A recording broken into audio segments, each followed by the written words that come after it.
Author's Preface. In every chapter of this book, mention has been made of the money-making secret which has made fortunes for more than 500 exceedingly wealthy men whom I have carefully analyzed over a long period of years. The secret was brought to my attention by Andrew Carnegie, more than a quarter of a century ago. The canny, lovable old Scotsman carelessly tossed it into my mind, when I was but a boy. Then he sat back in his chair, with a merry twinkle in his eyes, and watched carefully to see if I had brains enough to understand the full significance of what he had said to me. When he saw that I had grasped the idea, he asked if I would be willing to spend 20 years or more, preparing myself to take it to the world, to men and women who, without the secret, might go through life as failures. I said I would, and with Mr.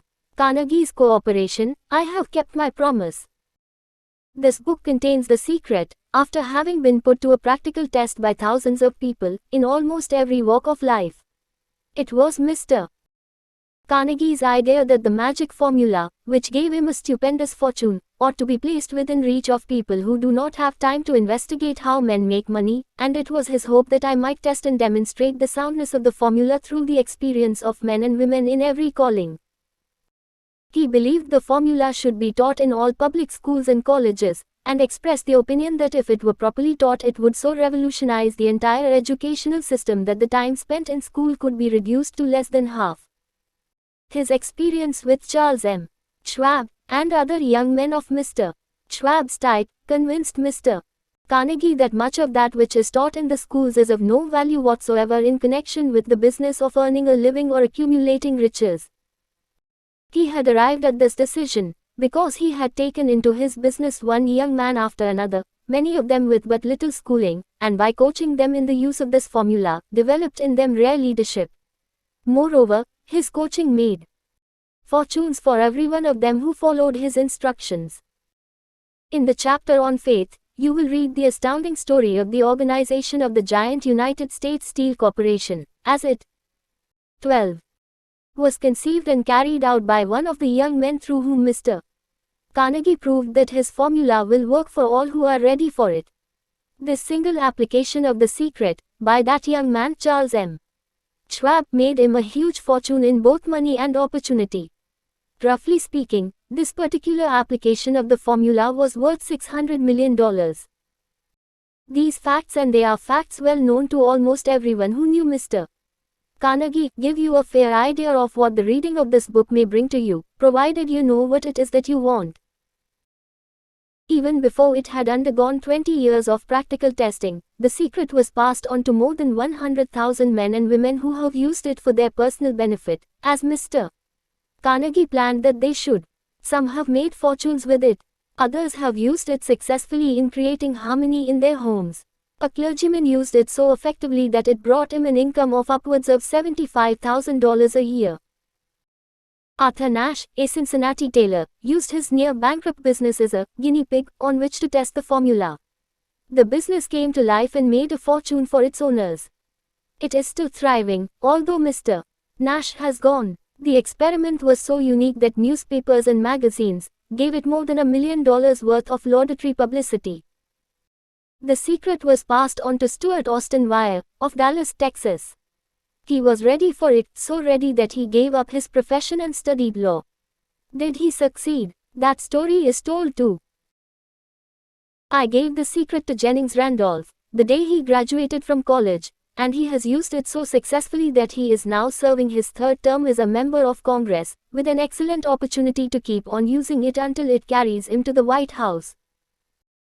While serving as advertising manager of the LaSalle Extension University, when it was little more than a name, I had the privilege of seeing J.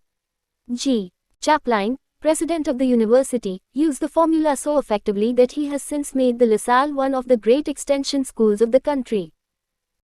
The secret to which I refer has been mentioned no fewer than 100 times throughout this book.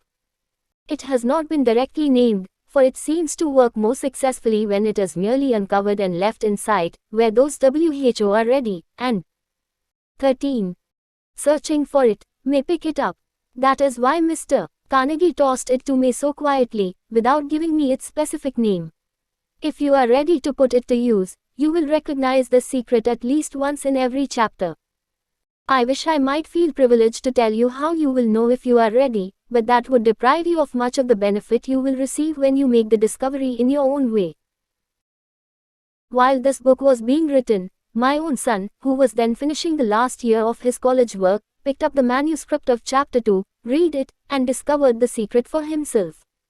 He used the information so effectively that he went directly into a responsible position at a beginning salary greater than the average man ever earns. His story has been briefly described in chapter 2. When you read it, perhaps you will dismiss any feeling you may have had, at the beginning of the book, that it promised too much. And 2. If you have ever been discouraged, if you have had difficulties to surmount which took the very soul out of you, if you have tried and failed, if you were ever handicapped by illness or physical affliction, the story of my son's discovery and use of the Carnegie formula may prove to be the oasis in the desert of lost hope, for which you have been searching. This secret was extensively used by President Woodrow Wilson during the World War. It was passed on to every soldier who fought in the war, carefully wrapped in the training received before going to the front. President Wilson told me it was a strong factor in raising the funds needed for the war. More than 20 years ago, Hon. Manuel L. Quezon, then resident commissioner of the Philippine Islands, was inspired by the secret to gain freedom for his people. He has gained freedom for the Philippines, and is the first president of the Free State. A peculiar thing about this secret is that those who once acquire it and use it, find themselves literally swept onto success, with but little effort, and they never again submit to failure. If you doubt this, study the names of those who have used it, wherever they have been mentioned, check their records for yourself, and be convinced. There is no such thing as something for nothing. The secret to which I refer cannot be had without a price, although the price is far less than its value. It cannot be had at any price by those who are not intentionally searching for it. It cannot. 14. Be given away. It cannot be purchased for money, for the reason that it comes in two parts. One part is already in possession of those who are ready for it. The secret serves equally well all who are ready for it. Education has nothing to do with it. Long before I was born, the secret had found its way into the possession of Thomas A. Edison, and he used it so intelligently that he became the world's leading inventor, although he had but 3 months of schooling. The secret was passed on to a business associate of Mr. Edison. He used it so effectively that, although he was then making only $12,000 a year, he accumulated a great fortune, and retired from active business while still a young man. You will find his story at the beginning of the first chapter. It should convince you that riches are not beyond your reach, that you can still be what you wish to be, that money, fame, recognition and happiness can be had by all who are ready and determined to have these blessings. How do I know these things? You should have the answer before you finish this book. You may find it in the very first chapter, or on the last page. While I was performing the 20-year task of research, which I had undertaken at Mr. Carnegie's request, I analyzed hundreds of well-known men, many of whom admitted that they had accumulated their vast fortunes through the aid of the Carnegie secret. Among these men were Henry Ford, William Wrigley Jr., John Wanamaker, James J. Hill, George S. Parker, E. M. Statler, Henry L. Doherty, Cyrus H. K. Curtis, George Eastman, Theodore Roosevelt, John W. Davis, Albert Hubbard, Wilbur Wright, William Jennings, Brian Drive, DMTID Star Jordan. 15. J. ODGEN Armour, Charles M. Schwab, Harris F. Williams, Dr. Frank G. UNSAULUS, Daniel Willard, King, Gillette, Ralph A. Weeks, Judge Daniel T. Wright, John D. Rockefeller, Thomas A. Edison, Frank A. Wunderlip, F.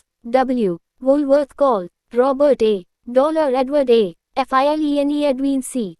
Barnes, Arthur Brisbane, Woodrow Wilson, W. M. Howard Taft, Luther Burbank, Edward W. Bok, Frank A. Munsey, Albert H. Gary Drive, Alexander Graham Bell, John H. Patterson, Julius Rosen, Wald Stewart, Austin Wier Drive, Frank Crane, George M. Alexander J. G. Chappline. Horn, Jennings, Randolph, Arthur Nash, Clarence Darrow. These names represent but a small fraction of the hundreds of well-known Americans whose achievements, financially and otherwise, prove that those who understand and apply the Carnegie Secret reach high stations in life. I have never known anyone who was inspired to use the secret, who did not achieve noteworthy success in his chosen calling. I have never known any person to distinguish himself, or to accumulate riches of any consequence. 16. Without possession of the secret. From these two facts I draw the conclusion that the secret is more important, as a part of the knowledge essential for self-determination, than any which one receives through what is popularly known as education. What is education, anyway? This has been answered in full detail. As far as schooling is concerned, many of these men had very little. John Wanamaker once told me that what little schooling he had, he acquired in very much the same manner as a modern locomotive takes on water, by scooping it up as it runs. Henry Ford never reached high school, let alone college.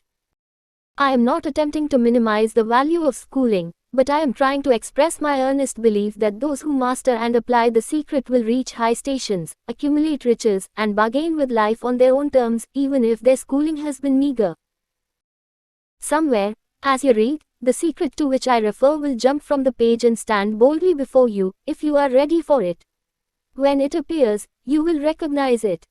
Whether you receive the sign in the first or the last chapter, stop for a moment when it presents itself, and turn down a glass, for that occasion will mark the most important turning point of your life. We pass now to chapter 1, and to the story of my very dear friend, who has generously acknowledged having seen the mystic sign, and whose business achievements are evidence enough that he turned down a glass. As you read his story, and the others, remember that they deal with the important problems of life, such as all men experience.